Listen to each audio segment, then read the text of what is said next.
సంకల్ప దీక్షతో అంతా సన్నద్ధమే పర్జన్య గర్జనై గగనమనే విజయీ భవ.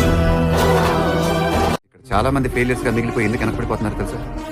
వాళ్ళ బలం ఏంటో వాళ్ళు తెలుసుకోక పక్కోడి బలం చూసి భయపడుతుంటారు. వాడేం చేస్తున్నాడు, వీడిలా ఉన్నాడు, నాకే ఎందుకు ఇలా అవుతుందని దే లూజ్ దెమ్సెల్వ్స్. ఇక్కడ ఎవడి లైఫ్ కి వాడే హీరో, ఎవడి బలం వాడితే. నాకంటూ ఓ బలం ఉంటే నీకంటూ ఓ బలం ఉంటుంది. ఆ బలమే నీ నమ్మకం. నువ్వు దేన్నైతే నమ్ముతున్నావో దాని మీద నిలబడు.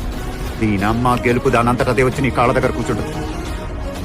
ఎప్పుడైతే సమయం మిమ్మల్ని పరీక్షిస్తుందో అప్పుడు మీరు నిరాశ పడాల్సిన అవసరం లేదు. భయపడకుండా సాహసంతో పాటు ముందుకు వెళ్లి చూడు. అలాగే ఇంకా ముందుకు వెళ్ళు. పరిస్థితి యొక్క ప్రతి పరీక్షని ఎదుర్కో. ఈ పరీక్ష మీకు భవిష్యత్తులో ఎలాంటి ఫలితాన్ని ఇస్తుందంటే మీరు దానికి కృతజ్ఞతగా ఉంటారు.